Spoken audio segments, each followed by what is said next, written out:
Speaking of useful things, me! Try caring about those of us who get migraines, hey? Where are we? Why does my head hurt? Are we tied up? I think they shaved our arms, too. Why? We don't have body hair. The Funny Names are a notoriously hairless clan. Except our heads. You two have finally been caught and are being charged with a near-death sentence crime by the many heads of the Popular Opinions Online Perception Directors. I'm all for acronyms, but pooped is something you should have workshopped first. 2 near-death sentence crimes! Nice going, Acronidiot. That wasn't clever. Neither of you are clever! Alright, we're obviously being charged with 2 clever wordplay. What's our other charge, Screenface? I'm sure this video will shed some light on the situation. I think we're done here. After fighting through what we consider to be the most nonsensical level design, unbaked game mechanics, and near constant glitches, I think we're done. With Sonic Superstars? With Sonic. Sonic Frontiers. No, with Sonic. As in Sonic, the games. Oh, so Sonic Adventure 2 Battle, which many say is the ultimate Sonic game. Stop it! All of them! Every Sonic game. The only time we ever appreciate the prickly blue blur is when he's in things that don't belong to him. Super Smash Bros., Super Monkey Ball, mods that replace him in already mediocre Mario games. I think we're done, James. We've given all the Sonic we could a shot, and we should finally admit to our greatest fault. We don't like Sonic games. Wait. Why don't we go through the examples of Sonic we've experienced and see if we can come to a conclusion that's better than just, nope, not doing it. That seems like a waste of time. But sure, why don't we start with the thing that excited you, Sonic Frontiers? Sonic Frontiers is an evolution in Sonic gameplay that came at a time between the first trailer and the full release of Tears of the Kingdom, so the time was perfect to invite Sonic into the open worldization that had already taken hold of Zelda and Kirby years beforehand. In other words, another Sonic game following another fad it was far too late to care about. Yeah, sure, but this one was Sonic, but open world! No more on-rails stuff. Ha! No more of that spring-based progression that makes you miss 70% of the level and lose track of where you are. No more absolute bonkers level design to impede the understanding of someone who hasn't played a Sonic game since 2002. Do I even have to laugh? Okay, fine. It included all the things that warded us off Sonic games since we could hold controllers. But the vast majority of the game aimed to take place in a sprawling overworld with so much to do and see and fight. Sonic hasn't had combat in his game since who knows when. And this game gave us like 5 new ways to see him trying to do cool things. Yes, check out this highly anticipated gameplay where you press one button to launch a too powerful projectile, or this other bit of combat where you mash buttons until it's dead. Take a look at these upgrades you can spend one of the 42 currencies on that you actively avoid because they take control away from the player during combat. Combat! The most control the player has over the situation, and all Frontiers wants to do is wrestle control from you and tell you you're not doing it quick enough. Beyond the combat in the semi-open world with more poppin' than a surprise in-law, there are also mini-games you can complete, such as the flower circling one, or the thing carrying one, or the poorly optimized pinball one. Or fishing. Look at all that water and how liquid it is. You get to spend another one of your 83 currencies to borrow a fishing rod from Big the Cat, who I think is a pretty good dude. I don't know. Seems like a stand-up guy. Yeah, I mean, he's just letting you borrow a rod. Who Needs cares? a hug. So you can catch things like realistic fish, trash, more currencies, sweet Nehru, how many are there? And tickets to fish some more. Sonic Frontiers includes no shortage of things to distract you from how uninteresting the meat of the game is, how graphically unbaked everything is, and how weird everyone's voices sound. Nice work, soldiers. Now let's link up with the main force. Yeah, everyone in this game took an incredibly serious tone for some reason, or their voices were pitched down to convey the severity of all their really stupid situations. I'm the only one who made it out of that. Whatever it was. I don't know, it all sounds off and weird. But if you can get past the weird tone everyone has, the reused levels from previous Sonic games that we're supposed to remember for some reason, the absolute bonkers placement of rails, platforms, and springs in the overworld, and how there's no value to any currency because you can just make circles forever and get the rarest of them for no effort, you can follow the story. Ah, the story. Sonic Frontiers comes jam-packed with a story about Sonic, his friends, Eggman, Robotnik, and this mysterious cyber person named Sage, an anagram of Sega I'm sure they thought would sneak past us, and this mashup of different Sonicisms that loosely connect into something resembling a playable video game experience. On each different island, or the ones we were able to stomach, you will meet up with Amy, Tails, Knuckles, and Sage, and offer each of them their very own currency, after which a 4-second conversation happens or a confusing minigame occurs. Then, you have to collect more obscene amounts of currency to do the same thing on another part of the island. Between these conversations, you'll find other currencies that allow you to complete levels from Sonic games past, unlock Chaos Emeralds, and fight larger-than-life mini-bosses. Each of these events all lead up to an island-sized boss where some of the best moments in the game happen. If you have enough rings and love QuickTime events like their extra bacon on your bacon, egg, and bacon witch. And music you can rock out so hard to you won't even notice how agonizing some of these battles are because you're too busy headbanging until your neck pain is gone. Ah, it's back! All of these elements combine into a serious amount of shell shock to anyone whose only exposure to Sonic prior to this was Sonic Prime Part 1, some of the Sonic Boom Show, 1 or 2 scenes of Sonic X back in the day, and Sonic Adventure 2 Battle back when it first released. I mean, come on! How can you look at this and believe this is a fully cooked game? It isn't. It came with free DLC updates for nearly a year afterwards. Oh. So what you're saying is this game could have been delayed a year while it fixed the many problems it has and gave early adopters a complete story instead of making us wait a year for what I can only assume is a lukewarm ending that barely pays off?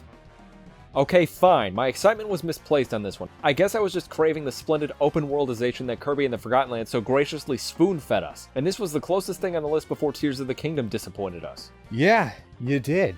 Yes, James was really that excited for this game, and yes, I was really that skeptical about it. Now let's reverse roles and check out the other extreme in Sonic gaming we checked out before we check out of Sonic gaming for good. Sonic Superstars is an evolution in Sonic gaming that we haven't seen in decades. After chasing fads, attempting to adopt mechanics and genres Sonic is way too mundane to ever do well, and Sonic Mania being the only good thing in recent memory the series has attempted, it's time for Superstars to show that going fast is as fun today as it was in the past. In other words, Sonic is back, baby. Where does he keep going, and why did he ever leave us? Don't ask those fucking questions. Sure. But this one was Sonic! But back to basics! No more confusing level design. Original flavor Sonic! Which means progression is your prize for progression. Move fast to move faster. And this time, you can do it together with at least one of your friends. With a camera that's sure to accommodate multiple characters. Do I really have to, again? Okay, fine. This is a callback to an era of Sonic adventures you and I have only ever had bite-sized versions of and have since avoided, but this one has multiplayer. Imagine it, James! The Super Mario Bros. Experience was only improved when the camera was pulled back, levels were made to accommodate multiple players, and the fun was only increased. Right. Check out this highly anticipated gameplay where you can't possibly understand what's going on in the level. Stare in amazement while the camera struggles to pick a player to follow and causes one of you to dash across a level to meet the other. Check out this random portal that appears, gives you a loading screen, 5 seconds of ring collection, then another loading screen to bring you back to the level. Isn't this fun? Well, beyond the multiplayer campaign mode, there is a battle mode. Collecting these Sonic medals as you play the story will allow you to purchase different bits for your bot in the battle mode. Oh, the battle mode we will never use? The battle mode we didn't touch? At the cost of simply too many Sonic medals to care? Okay, point surrendered. The cost of these pieces and parts inspires players to go through each level more than once being just enough to awaken that back-of-the-head migraine you keep forgetting about. There it is! Not only are Sonic medals hidden in each level, but so are the Chaos Emeralds! For reasons we can't explain, sometimes this giant ring will appear. Touching it sends all players into this completely new environment. From here, you and your friends must switch off swinging from peg to peg in this 3D space to catch up to the emerald, avoid hazards, walls that stall you for far too long, and aim for these speed pegs to have a better chance at the emerald. Don't worry, if you run out of time, you can just repeat the level again and pray you find whatever the fuck this portal was, or find the portal in a different level? Yeah, if you can't possibly figure out which level has an emerald in it, sometimes you can find portals in later levels that offer emeralds. You face a bit of anguish not knowing this, or which levels have the portals to begin with, or why these portals exist, but for each emerald you collect, you get a new emerald power! You can get an extra dash in midair, turn into water, or summon hundreds of copies of yourself to attack everything! That last one is instrumental during boss fights. The water one is useful for all of 2 levels. Speaking of useful things, you can also play as multiple characters, like Sonic, who can run fast, Tails, who can run fast and fly, as long as you give yourself terrible cramps when you mash the jump button, Knuckles, who can run fast, climb on walls, and glide, and Amy, who can run fast and who has an extra mid-air jump, and a hammer! Wait, why is Sonic hard mode? What? Everyone does everything Sonic does, but better. You almost need to rely on the Emerald powers to make Sonic playable because he can't do anything but run. Not even run fast, just run. Fuck is that? It inspires more creative use of the once per level Emerald power. Don't think about it. After you've picked your character and someone picks Tails because you may need to skip some of this creative level design, you can embark on an epic story of Sonic and Eggman Robotnik butting heads once more. Eggman Robotnik is evil, and Sonic is good, because what else is he? Also, these 2 characters are involved somehow. This purple fox thing gets in your way and has a too long boss fight, and this robot character exists. You'll travel vast levels full of... oh wow. To discover portals and emeralds, all leading to a final confrontation with Eggman Robotnik and his giant spaceship thing. Or what we can assume is a final confrontation. This boss fight is fuckery of the highest caliber. The glitches and one-hit kills drove a wedge the size of a pop-in sky spire between us and progress, so we decided this game was not worth our frustration. Alright, I concede. My excitement was misplaced in this game, which is rather unfortunate because a multiplayer classic experience sounded like a recipe for a generally favorable game. Unfortunately, because of the game-breaking glitches and nonsensical level design and the blink-and-you'll-miss-it collectibles, this game really ended up being less than average. Way less than average. Okay, I get it. Can we move on? Our final foray into the Sonic games universe that many hail as the best Sonic has to offer. From the story, to the animation, to the gameplay, to the characters, Sonic has never looked more... Sonic. At least this time we don't have to adopt overly excited and skeptical personas. You and I walked into this one knowing exactly what we're getting into. Another installment in a series we are not fans of, that did not age well, that the internet will surely arrest us, beat us, and shave us for. Why would they shave us? The Funny Name Clan is notoriously hairless. Then the shaving will be quick and easy. Anyway, Sonic Adventure 2 Battle. This sequel to the video game Sonic Adventure is finally here in 2002 on the GameCube. Take on this classic adventure featuring Sonic and many of his friends and enemies. Dash through some of the most nonsensical level design, collecting rings, saving flickies. No way you remembered what those were called. I may have looked it up. And doing your best to adapt to each level's different set of mechanics that will keep your attention and annoy you. The Sonic levels involve running through a bunch of whatever in a 3D space until you eventually just find the ending to the level. The Tails levels are migraine territory because of that high-pitched beeping that occurs throughout while you target and shoot enemies, jump on platforms, then fight Eggman Robotnik at the end. Finally, the Knuckles levels, which are scavenger hunts. You'll find 3 shards of the Master Emerald on each one while you glide, dig, punch, and climb these giant levels that even Sonic Frontiers would have trouble keeping every part of visible.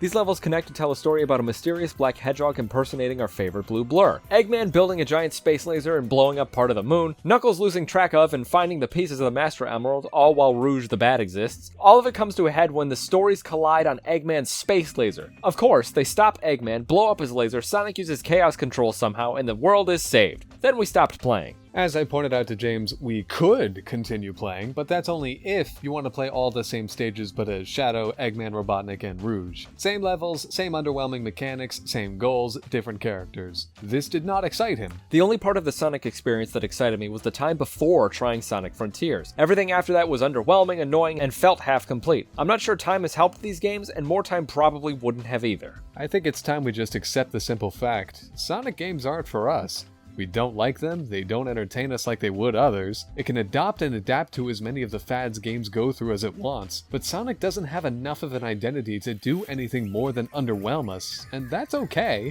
Sonic isn't for us. The rest of you, enjoy it.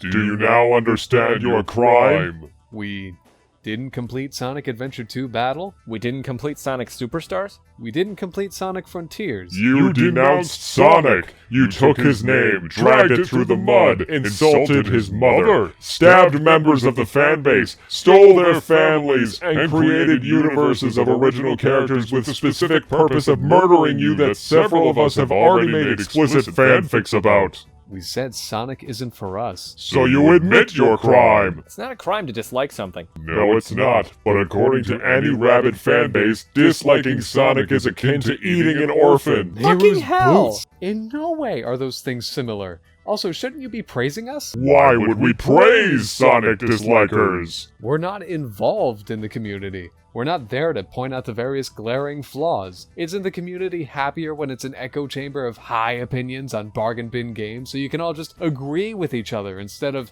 I don't know, being mad and rabid about something important? What could possibly be more important than Sonic? Learning to accept different opinions than those you have instead of kidnapping, beating, and shaving those who disagree, even slightly with those opinions. Blasphemy! That's akin to setting the Pope on fire! This is going nowhere. You're right. Let's just admit our crime of being done with Sonic games. Now let's end this before this video drags out too long. Thank you for watching our video in a video, everyone. Don't worry about finding us. This guy doesn't look violent, just protective of a fictional character. Have a great day, open yourself up to new experiences, and, I guess, never admit you don't like Sonic. You may be kidnapped, tied up, beaten, and shaved. Share this with other Sonic fans. Follow us for more. Have a great day.